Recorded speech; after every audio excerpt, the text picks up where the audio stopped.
शिवाय नमस्तुभ्यम। हर हर महादेव। महादेव की कृपा आप सभी पर सदा सर्वदा बनी रहे। भगवान भोलेनाथ और माँ पार्वती आप सभी के सावन सोमवार के व्रत को स्वीकार करें तथा आप सभी की मनोकामनाओं को पूर्ण करें।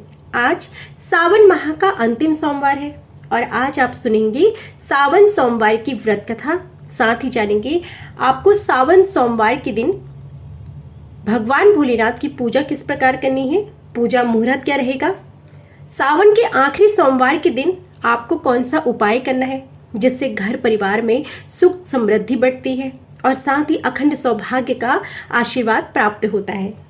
तो वीडियो को अंत तक जरूर देखिएगा। सावन में आने वाले सभी सोमवार व्रत विशेष माने जाते हैं, लेकिन इन सब में पहले और अंतिम सावन सोमवार खास महत्व होता है। पंचांग के अनुसार साल 2023 में सावन का आखिरी और 8वां सोमवार व्रत 28 अगस्त को रखा जाएगा और इसी दिन आयुष्मान योग भी बनेगा। आखिरी सोमवार व्रत पूजा मुहूर्त जान लीजिए। सावन के अंतिम सोमवार व्रत वाले दिन पूजा का शुभ मुहूर्त सुबह 5:56 से 7:32 तक रहेगा और फिर सुबह 11:56 से दोपहर 12:46 तक शुभ मुहूर्त रहेगा। इन शुभ मुहूर्त में आप कभी भी पूजा कर सकते हैं। व्रत विधि: सावन के 8वें और आखिरी सोमवार के दिन ब्रह्म मुहूर्त में उठकर स्नान कर लें और व्रत का संकल्प लें। सबसे पहले सूर्य देव को जल अर्पित करें। शुभ मुहूर्त में शिव मंदिर या घर में शिवलिंग की विधिवत पूजा करें। सबसे पहले शिव जी का पंचामृत से अभिषेक करें, फिर सफेद चंदन, चावल, कपूर, धूप बत्ती, बेलपत्र, धतूरा, समी के पुष्प अर्पित करें और ओम नमः शिवाय मंत्र का जाप करते रहें। अब भगवान शिव को खीर का भोग लगाएं। इसके बाद शिव चालीसा और सोमवार व्रत कथा का पाठ जरूर करें और अंत में भगवान भोलेनाथ की आरती जरूर करें। रसपान कीजिए सावन सोमवार की व्रत कथा का। एक समय की बात है, किसी नगर में एक साहूकार रहता था। उसके घर में धन की कोई कमी नहीं थी, लेकिन उसकी कोई संतान भी नहीं थी और इसी कारण वह बहुत दुखी था। पुत्र प्राप्ति के लिए वह प्रत्येक सोमवार व्रत रखता और पूरी श्रद्धा के साथ शिव मंदिर जाकर भगवान शिव और माँ पार्वती की पूजा करता था। उसकी भक्ति को देखकर एक दिन माँ पार्वती प्रसन्न हो गई और भगवान शिव से उस साहूकार की मनोकामना पूर्ण करने का आग्रह किया। पार्वती जी की इच्छा सुनकर भगवान शिव ने कहा कि हे पार्वती, इस संसार में हर प्राणी को उसके कर्मों का फल मिलता है और जिसके भाग्य में जो हो उसे वही भोगना पड़ता है। लेकिन पार्वती जी ने साहूकार की भक्ति का मान रखने के लिए उसकी मनोकामना पूर्ण करने की इच्छा जताई। माँ पार्वती के आग्रह पर शिवजी ने साहूकार को पुत्र प्राप्ति का वरदान तो दिया, लेकिन साथ ही यह भी कह दिया कि उसके बालक की आयु केवल 12 वर्ष की होगी।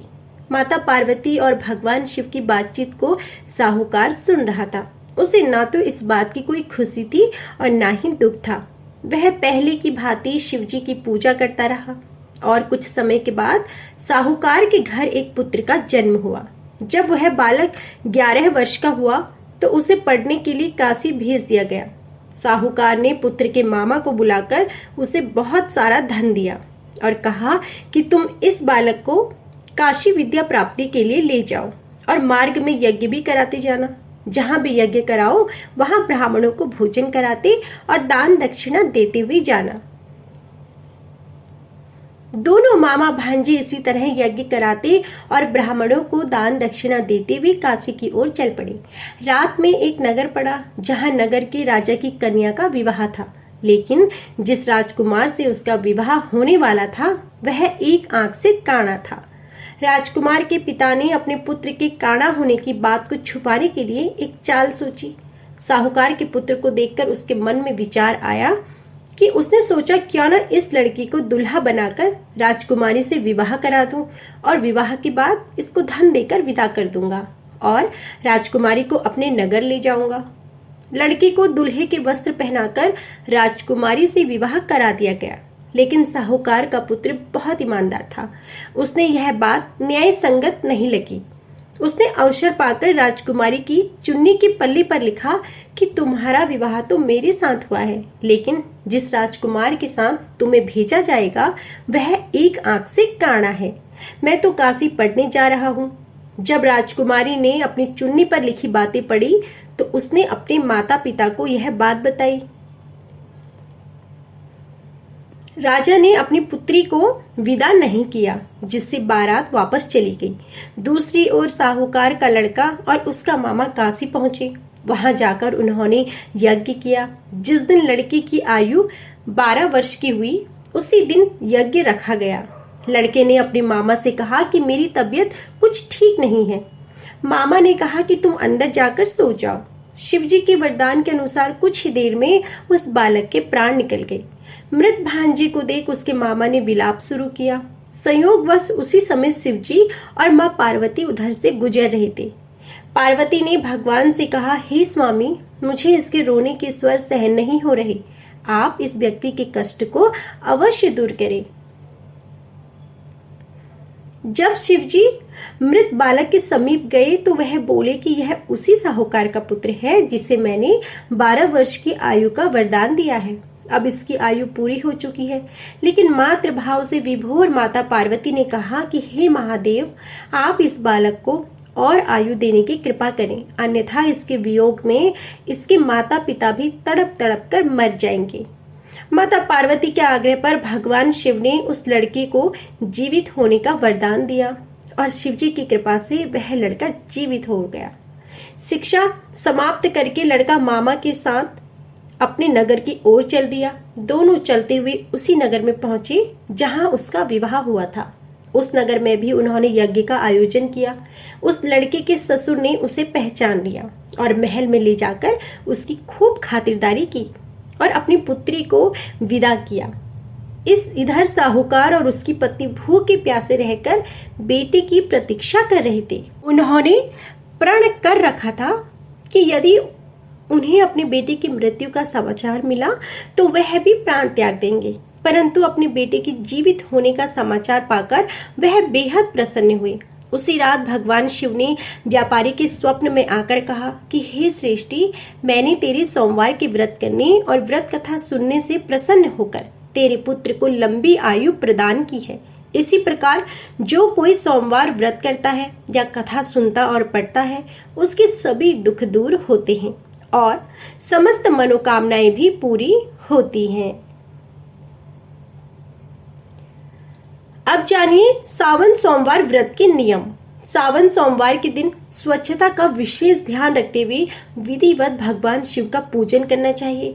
पूरे दिन व्रत रखकर शाम को पूजा के बाद व्रत खोलना चाहिए। भगवान शिव की पूजा में तुलसी और केतकी के फूलों का इस्तेमाल ना करें। शास्त्रों के अनुसार व्रत के दिन सात्विक भोजन ही ग्रहण करें।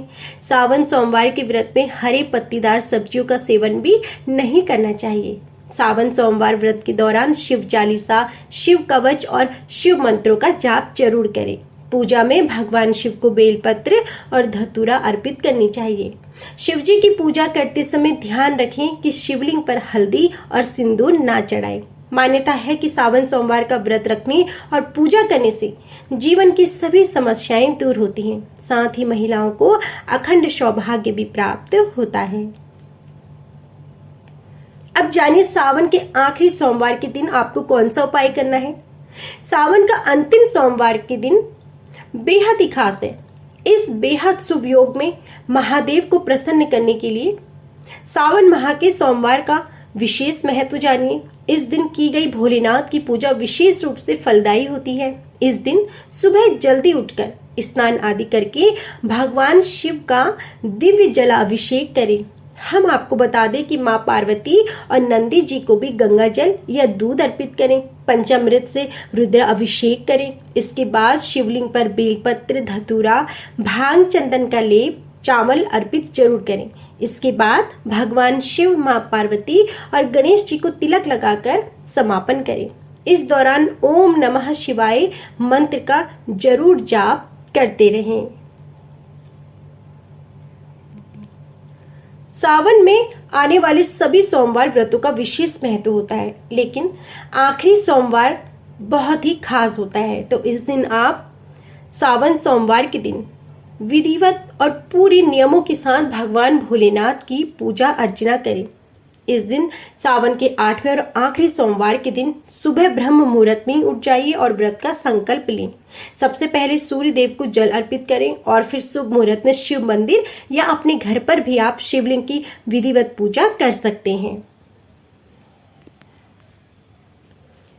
तो यह थी हमारी आज की संपूर्ण सावन सोमवार की व्रत कथा, नियम, पूजा विधि और शुभ मुहूर्त। उम्मीद है कि आपको हमारी यह वीडियो जरूर पसंद आई होगी। वीडियो पसंद आई हो तो प्लीज़ वीडियो को लाइक जरूर कीजिएगा। कमेंट बॉक्स में जय भोलेनाथ जरूर लिखिएगा। जय भोलेनाथ।